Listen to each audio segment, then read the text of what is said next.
एक पॉइंट के बाद तो मेरा बिल्कुल भी मोटिवेशन डाउन हो गया था कि नहीं अब तो मुझे जाना ही नहीं है।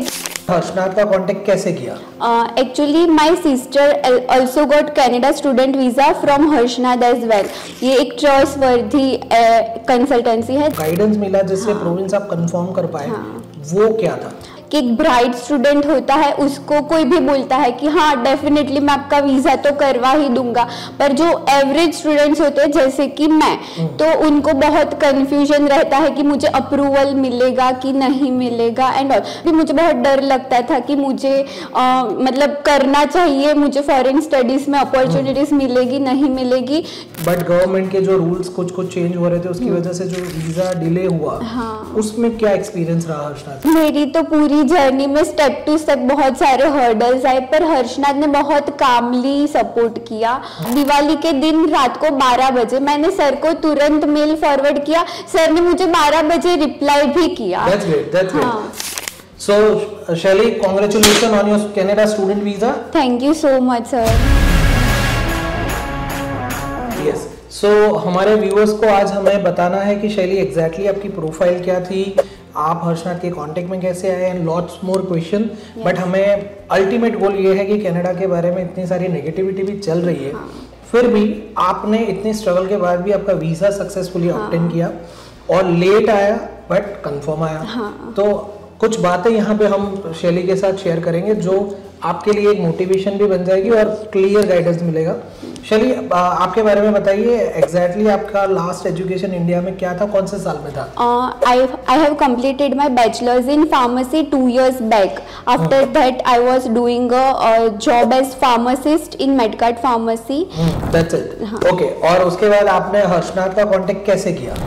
Actually, my sister also got Canada student visa from Harshnath as well. और उसकी जर्नी को मैंने बहुत करीब से देखा है, और वहाँ से मुझे गाइडेंस और कॉन्फिडेंस मिला कि नहीं ये एक ट्रस्टवर्दी कंसल्टेंसी है जहाँ से मैं अपना डेफिनेटली स्टूडेंट वीजा करवा सकते हो। राइट। तो जब आप यहाँ पे मिलने आए, कोर्स का जो आपको गाइडेंस मिला, जो सिलेक्शन प्रोसेस की गई, काउंसलिंग के 2-3 राउंड हुए होंगे, उसके बाद आपने प्रोविंस पर्टिकुलर, आई थिंक आपकी प्रोविंस की एक दिक्कत थी कि सर आजकल जो ये रूल चल रहा है उसके हिसाब से कौन से प्रोविंस में जाए, तो एट द एंड आपको वो जो गाइडेंस मिला जिससे प्रोविंस आप कंफर्म कर पाए, वो क्या था? सबसे पहले तो कि एक ब्राइट स्टूडेंट होता है उसको कोई भी बोलता है कि हाँ डेफिनेटली मैं आपका वीजा तो करवा ही दूंगा, पर जो एवरेज स्टूडेंट्स होते हैं जैसे कि मैं, तो उनको बहुत कंफ्यूजन रहता है कि मुझे अप्रूवल मिलेगा कि नहीं मिलेगा एंड ऑल। मेरा CGPA था 6.41, तो मतलब उसके वजह से भी मुझे बहुत डर लगता था कि मुझे मतलब करना चाहिए, मुझे फॉरेन स्टडीज में अपॉर्चुनिटीज मिलेगी नहीं मिलेगी। तो उस बात को लेकर भी मुझे एकदम प्रॉपर कॉन्फिडेंट किया गया कि हाँ आपका प्रोफाइल ये है, फिर भी हम आपको बहुत अच्छी यूनिवर्सिटी में एडमिशन करवा के देंगे, ये हमारी गारंटी है। और फिर उस दिन के बाद मैंने जो कंसल्ट उन्होंने मुझे किया, फिर यहाँ पे डिसाइड किया कि मैं हर्षनाथ से ही करवाऊंगी। फिर सर ने मुझे टोरंटो प्रोविंस सजेस्ट किया कि मेरी गारंटी है कि वहाँ पे हो जाएगा, पर मुझे डर लग रहा था कि नहीं, और फिर वहाँ पे जो एक्सपेंसेस भी ज्यादा है और बहुत सारे रीजंस की वजह से फिर मैंने बोला नहीं सर ये प्रोविंस मैं प्रिफर नहीं करूंगी।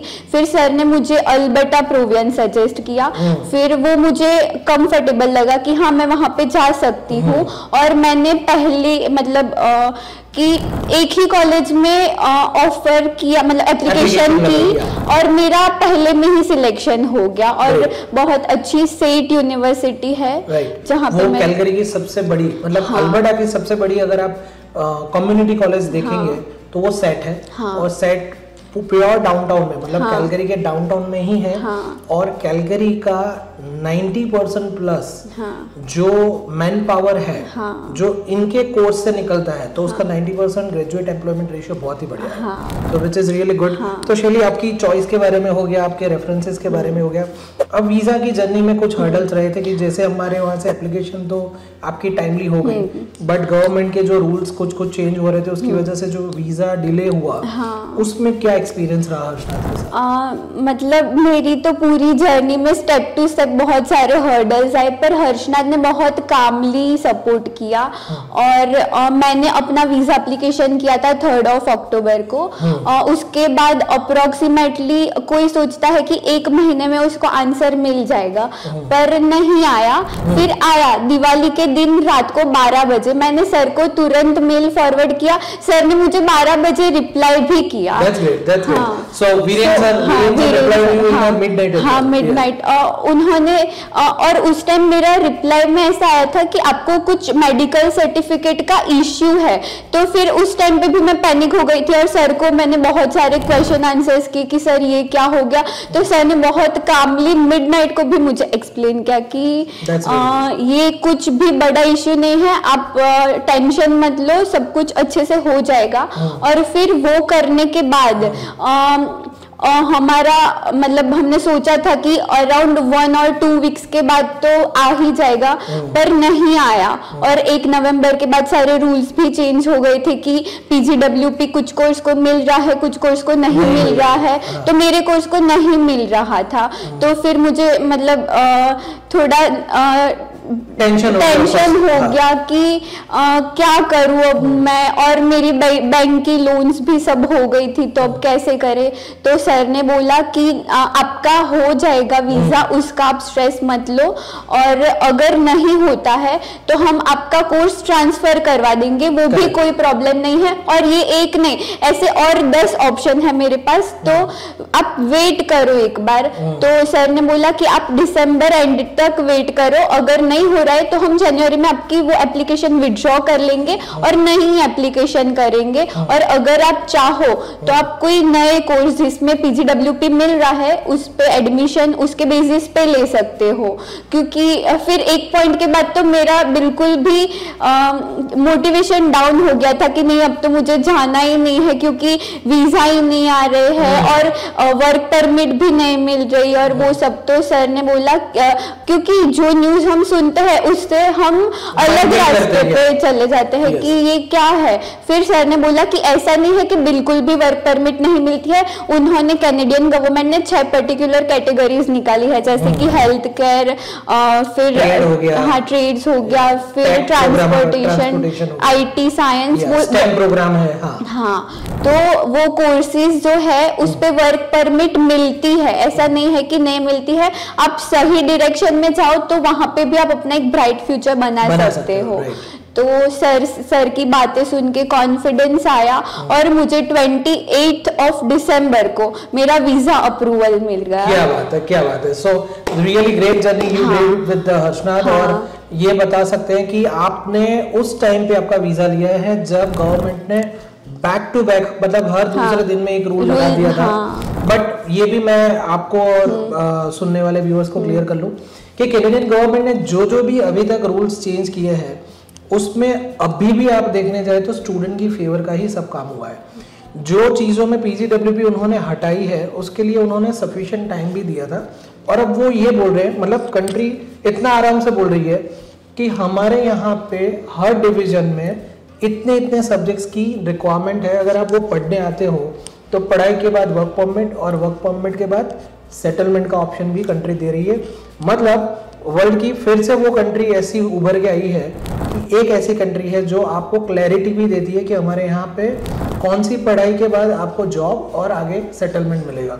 तो आई थिंक ये बहुत अच्छा क्लैरिटी कर दिया है, rather than having all the courses और उसके बाद मान लो PGWP मिलती है और उसके बाद कोर्स के बेस पे अगर आपको इजीली जॉब नहीं मिलती है और आप स्ट्रगल करते हो फिर अपनी होम कंट्री वापस आते हो, उससे तो बेटर ये होगा कि कंट्री आपको बता रही है कि हमारे इतने कोर्सेज में आप आओ और हमारे यहाँ पे सब कुछ मिलेगा आपको। तो आई बिलीव वो साइकिल आपके लिए अच्छी रहेगी। और शैली आपकी जो पूरी आगे की जर्नी है उसमें भी हर्षनाथ आपको सपोर्ट करेगा। जैसे हमारा कनाडा में भी ऑफिस है तो आपका एक्सपेक्टेशन यही होगा कि सर मेरा इनिशियल अकोमोडेशन, एयरपोर्ट पिकअप, जो आपका पार्ट टाइम जॉब है उसका mentorship program, there are lots of facilities which we are still going to provide you. तो वो भी आपको अप्रैल मंथ में या तो मार्च एंड में हमारा प्री डिपार्चर सेमिनार होगा, उसमें भी अपडेट मिलेगी। एंड आई रियली होप कि 1-2 महीने के बाद आप कनाडा की और अच्छी कंडीशन सुनोगे। जैसे गुड न्यूज़ न्यू ईयर में आना शुरू हो चुके हैं। कैनेडियन गवर्नमेंट ने अपने गवर्नमेंट लेवल पे भी बहुत सारे चेंजेस लोगों ने न्यूज़ में सुन ही लिया होगा कि वो करने वाले हैं। So I really want you to have your better understanding before you travel as well, because I think आप अप्रैल में ट्रैवल करोगे तो उससे पहले भी काफी पिक्चर क्लियर हो जाएगा। यस, मैंने actually last pre departure seminar attend किया था। जब मैंने अटेंड किया उससे पहले मुझे बहुत सारे डाउट्स थे कि क्या प्रोसेस रहता है एंड वो फिर आपका ही आपने ही सब एक्सप्लेन किया था स्टेप बाय स्टेप कि आप ये स्टेप फॉलो करो, जैसे कि क्या कैरी करे डॉक्यूमेंट स्टफ एंड ऑल कपड़े वपड़े उससे लेकर एंड अप टू पीआर सब कुछ अपने। और उसके बाद अगर किसी को यूएस में जाना हो वो क्रेडिट ट्रांसफर एंड ऑल वो भी आपने अच्छे से एक्सप्लेन कर दिया, तो एक श्योरिटी है कि नहीं हम अकेले नहीं है वहाँ पे। Yes, we are with you always. So Shaili, thanks for your time and your particular detailed answer to our viewers, because in current era when people are getting so many negative news from the social media or you can say कि unauthorized media, सो वहाँ से जो लोग gain कर रहे हैं उनको एक अपडेट अच्छी मिल रही है कि आपके जैसे स्टूडेंट अभी भी वीज़ा को गेन कर रहे हैं, सक्सेस मिल रही है और आगे का फ्यूचर देख पा रहे हैं। So thank you and best of luck for future. Thank you so much sir.